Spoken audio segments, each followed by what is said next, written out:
Robbie, what should we be investing in at the moment? Thought long and hard about this video. We're going to talk about what I would consider some very good opportunities available to the player base at this point in time, because who doesn't love the opportunity to kind of take advantage of some decent prices, in my personal opinion. And, well, with hype riding things around the corner now, I gotta love it, ladies and gentlemen. So, let's dig on into Investment Watch, shall we?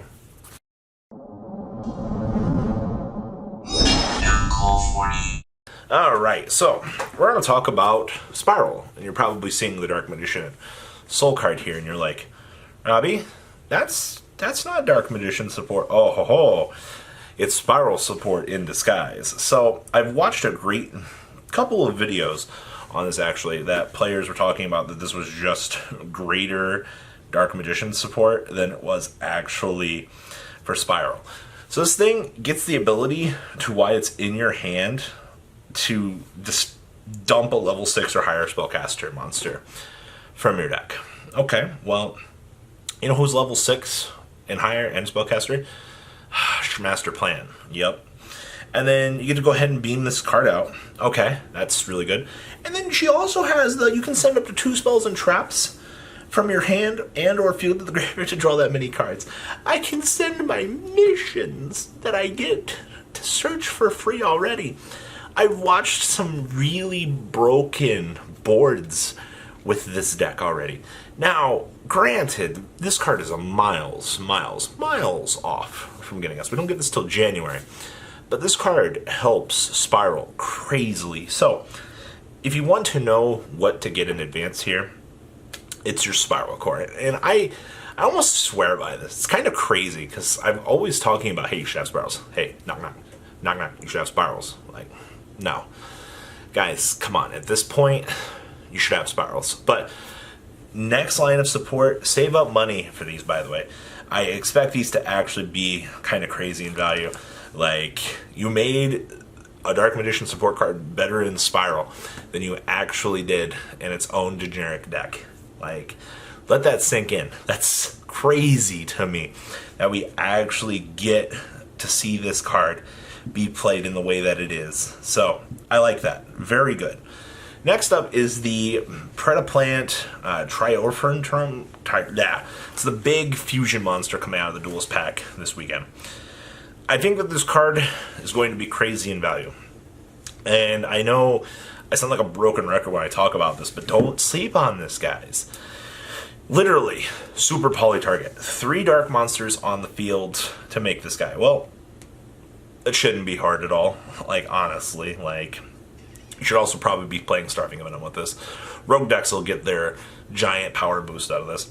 So gains attack equal to the combined original attack of all other monsters on the field with a Predator counter. Okay, so we're probably not going to use that. And then you can use each of the following effects of this guy once per turn.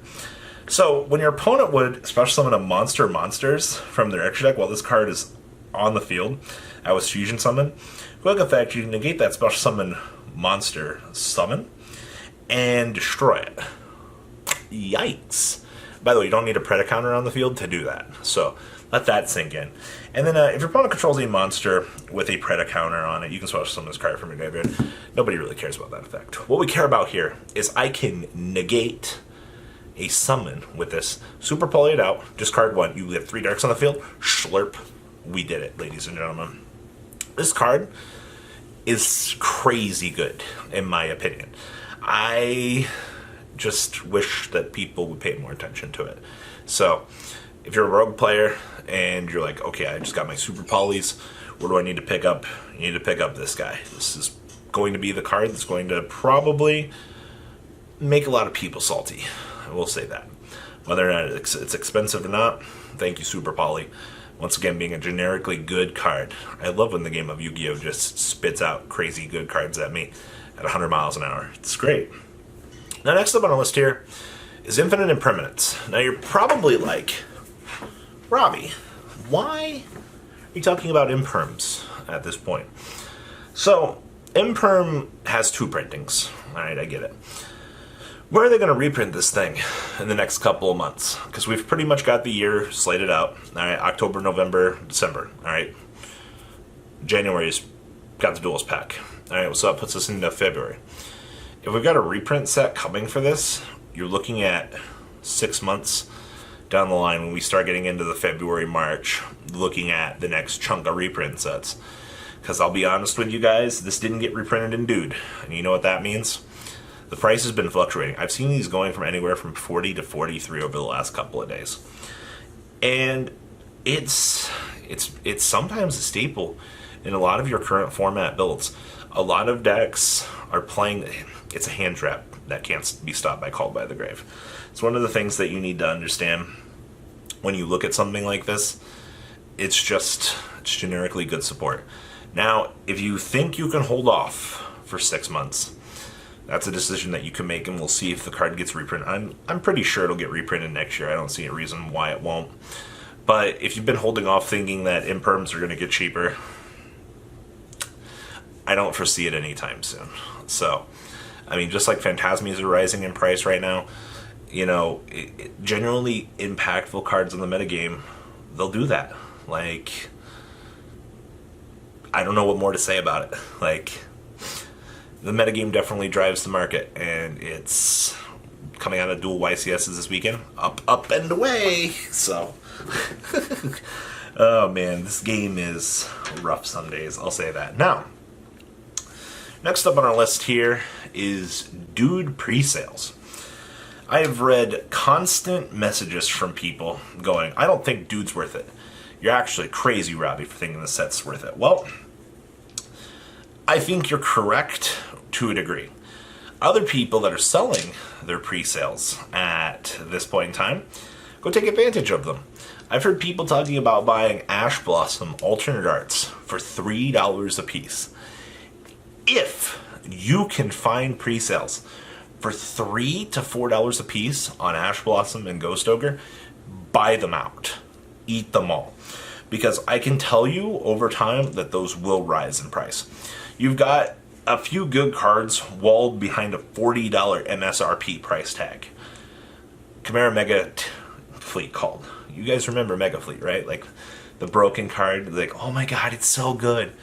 And then look what happened. You know, that walled entry point, you can't just go out to Walmart and buy those anymore and expect to just get those. Over time, they'll gradually go up. Mark my words, if you can get them at the $3 to $4 price tag, you're doing yourself a pretty big favor. I think the altered arts look really good, and I don't know, $3 to $4 is free money in the long run. Those cards should be worth more. If Ash Blossom at this point is still holding $6 to $7, depending on the version, like, I don't know. Dude pre-sales will be really good in the very early stages. You guys remember Blackluster Soldier, Soldier of Chaos, when I was telling people, hey, you should probably go pick these up on pre-sale. Like, they're looking pretty okay. Like, now we're like $70 to $60, really depending on what you want to talk about there. So, I'm still crying so hard over that. Like, knew I should have bought them. Knew it. Gave the advice to my viewers first and didn't follow it myself. I was like, I'll pick up one on release day. My second rule. Should have followed my first rule. Should have bought it on the pre-sale. Next up on this list, and the last thing, is the Danger Core.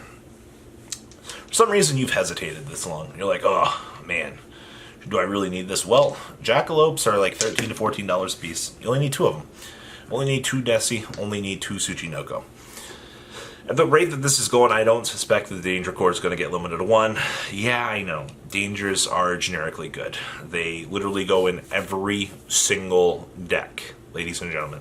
This is the most splashable engine in the game of Yu-Gi-Oh!, actually.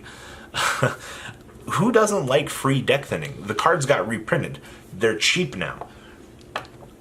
Honestly, if anything on this list, I would definitely approach, if I'm a competitive player and I'm asking myself what the next thing I go for is, the Danger package opens up a lot of doors. It's a lot of things that you'll be able to play. Yes, obviously, like, you still need the other deck part of the cores, but having something as generic as this, literally that can go in any deck besides Sky Striker, like, you're just opening the door to crazy new ideas that you can experiment around with. So, overall, just a very good engine to have. I mean, even the most casual player can mess around with the Danger package and get some sort of results, in my personal opinion. Like, those cards really, really do change the way you're able to look at this game. So, top investment options for the month, ladies and gentlemen. Tell me, what do you guys think? Please leave a comment down below. Tell me what you guys think. And, well, catch you guys on the flip side. Peace out. The ride never, well, truly ends. Thank you, patrons. Without you guys, I don't know what I'd be wearing in these videos. I might be a truffle shuffle incident all over again. Guys, please also check out Vanquil40 for some awesome Vanguard content. Some other interesting stuff you might find up here on the left or in the description as well. Thanks for watching.